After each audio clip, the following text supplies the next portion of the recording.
And how did you come into the idea of being a DJ? I mean, what was your route into being a DJ? Did you see it as this neglected tradition of intriguing artistry, or just a great opportunity to have a fantastic time? Well, I think I was sort of addicted to clubs from the age of 14. I just couldn't stop going to nightclubs.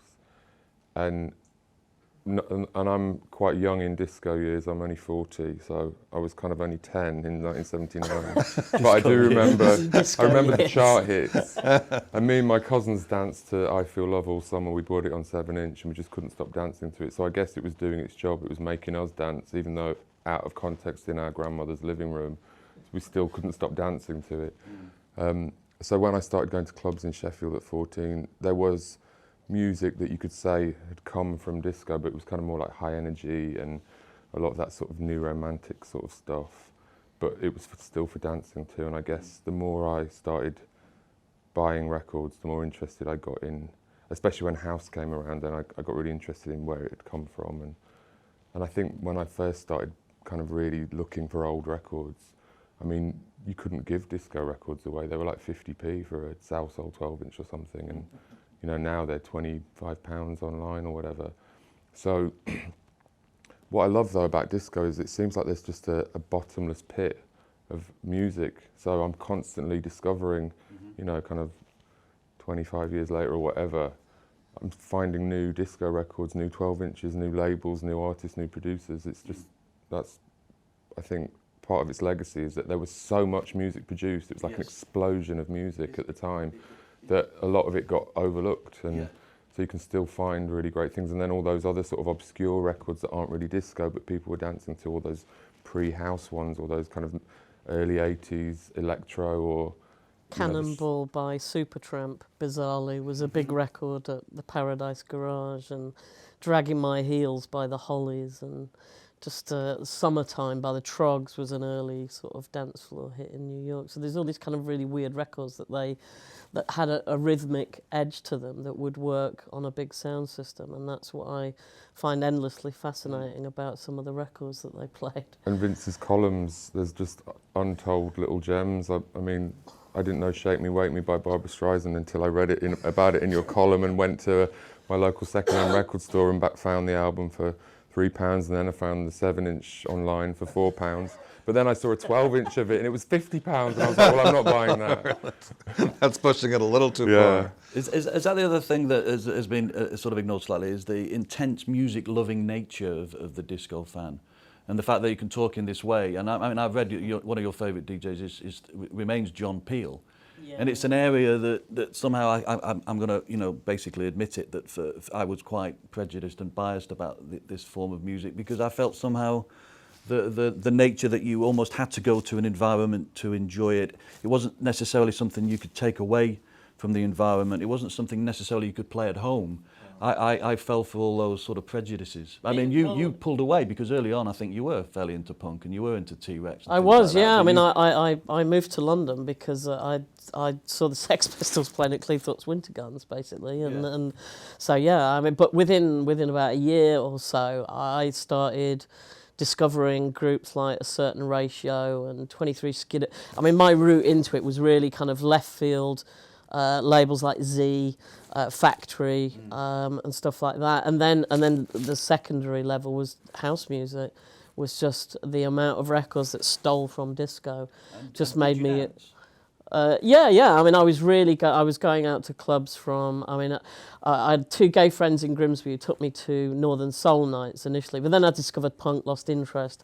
But I was a regular at Rock City in Nottingham, the Garage in Nottingham, the Warehouse in Leeds, Hacienda in Manchester occasionally, and then when I moved down to London, I started going to places like Pyramid and then later on Troll and stuff like that. Mainly gay clubs that I went to in London.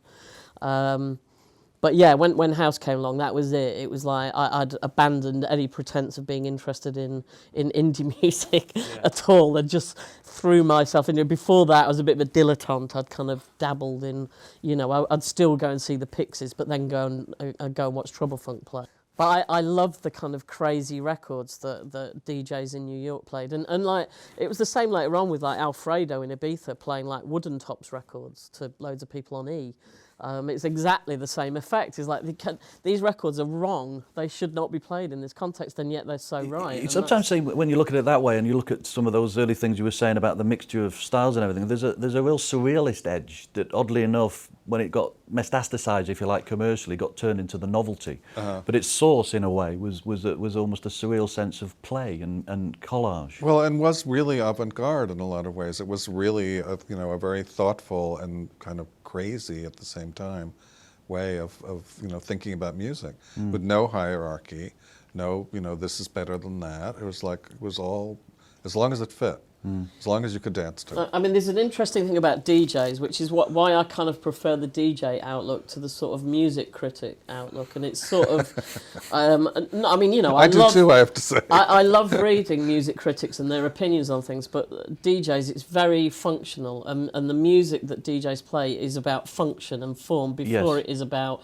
beauty or whatever. That's an ancillary part. And you get of an it. immediate response. Yeah, so you can absolutely detest everything that Supertramp have ever done, but you bought Cannonball because it works on a dance floor. Yes. So you have a very pragmatic view about music. It's like, this record works by this group I otherwise hate, but I'm going to buy it and play it. Yeah. I don't care that people think it's untrendy or tragic, because it really works. And I love that attitude that DJs have of, like, they just grab things that are going to work for them on a dance floor, irrespective of what anyone else thinks about them. And if a DJ, as I imagine happens, often plays the same records, same music, how do you get it that you own it and that you can make it yours in a certain kind of atmosphere? I guess that's part of the art of it, is it?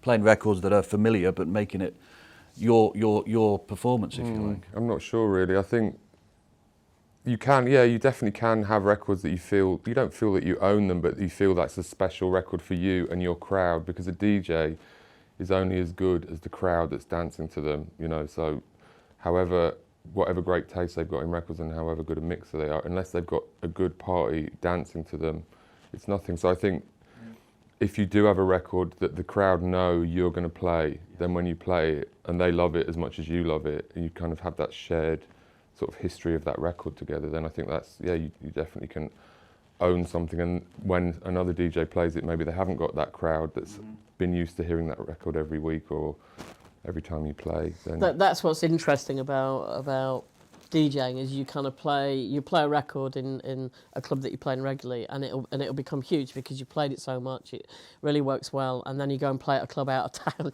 and it empties the dance floor. That's happened on numerous occasions where I've gone to another city, played this record that is a dead cert in London, and it's died on its feet in Manchester. And how can you read a crowd? Can you read a crowd before you begin? Can you feel a crowd? Can you sense a crowd? Yeah, I think you need like 3 or 4 records at the start, and you kind of look at how the response of individual records are, and then you tailor things gradually. It's like, I guess it's like kind of baking a cake, where you're checking and you're adjusting the temperature and stuff like that. It's kind of, you're constantly aware of what's going on, and then you just see how far you can push it, really.